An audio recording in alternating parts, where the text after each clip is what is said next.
What is up, everybody? Welcome to SkillWarz, a closer look. I'm your host, Impossible, and today we're going to be talking about the M4A1 assault rifle. Now, the M4A1 is unlocked by default, rank 0, in the assault class, of course. Comes with 30 rounds in each clip and 90 rounds in reserve, and I'm sure we all know that it does shoot fully automatically. In terms of damage, the M4A1 does 44 damage at close range and 30 damage at long range. Now, what are these ranges? So, close range is out to 40 meters away, and 1 meter is one block here. Long range is past 75 meters. And between those two numbers, the M4A1 will the damage will smoothly drop between 40 and 75 meters. It will smoothly drop between 44 and 30 damage. What this means is that the M4A1, for all torso shots, someone with 100 health, it'll be a 3-shot kill out to 67 meters. Now, if you put a suppressor on the M4A1, there's 3 different suppressors you can use. They all work the same way. If you put a suppressor on it, this will reduce the damage curve. It will reduce it by 10 meters. So instead of 40 to 75, it'll be 30 to 65. Is the damage drop curve there, and it'll be a 3-shot kill out to only 57 meters to the torso for someone with 100 health. The rate of fire is about 635 RPM. I don't really know what it actually is because it's hard to measure, but it's somewhere around there. It doesn't really matter what it actually is. The reload time is about 2.3 seconds, and the reload cancel time is only about 1.7 seconds. So the reload is like this here. Then I can start shooting again. That's about 2.3 seconds. But you'll notice in the bottom right corner that, I'll do it again here, let's see, that the numbers actually change before I can start shooting. That only takes about 1.7 seconds. So if you need a knife or mantle, you only have to wait about 1.7 seconds to do those things, and you'll still have a full clip in the magazine once you're done. You'll still have a full clip in the gun once you're done with those actions there. That was a pretty well-timed grenade. Gotta say so myself. The recoil on the M4A1 kicks up about 31. And I don't really have units for this. It's just an approximate number. Just how I've been measuring it. I would put it at about 31, which is moderately low. And when I have other episodes of this, you'll be able to compare that with other guns.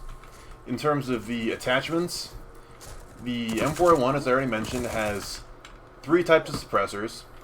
They all basically work the same way. The different suppressors will slightly adjust how your gun recoils. You'll just kind of have to get a feel for it. I don't really know what the actual numbers, the actual effect is numerically.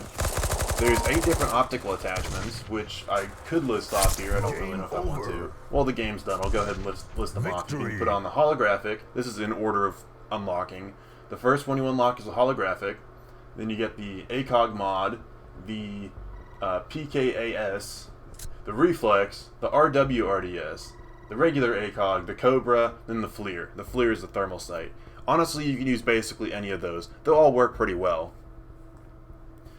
What I like to use is just, that's the RWRDS is the one I've been using here.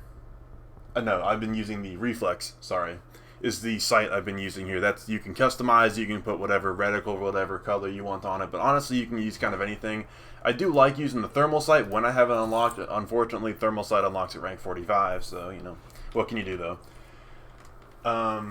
Yeah, but honestly, the M4A1 is so versatile, you can use basically any attachment you want to. In terms of whether you want to use a suppressor on it, I would say you probably don't want to use a suppressor because it does lower the damage. However, if you're trying to play as a stealthy role, the M4A1 is better to run with the suppressor than the AK or the AK-47 or the AK-12.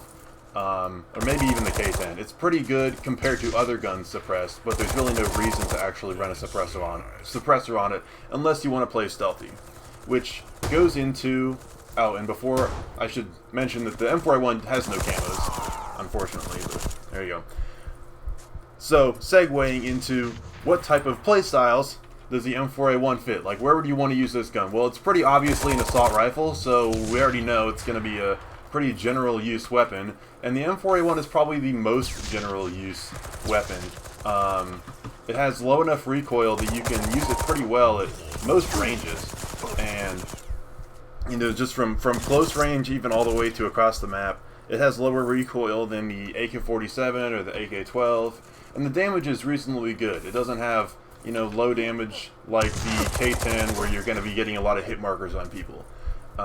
Like I said, it's a 3-shot kill out to a pretty good range. So, honestly, I think that's about it. In terms of perk recommendations, normally I run strong arms just to drop the recoil even lower and regen, but honestly, you know, you can use extra ammo, extended mag. If you want to do stealthy, you know, put a suppressor on there, run silent footsteps, regen. Always a pretty good combo. I mean, there's just so many ways to do it. M4A1, probably the most versatile weapon in this entire game. So, honestly, it's just one of those, like, you know, whatever feels good, you're going to have a better result than what someone's telling you to do. Whatever you want to do is going to give you the best result. So, with that all being said, I think this review's about done. Hopefully it was helpful. If you have any questions or comments, please put them in the comments below. If you like this video, please be sure to leave a like and subscribe for more videos like this. I'll have more of them coming out. With that all being said, thank you so much for watching, and have a nice day.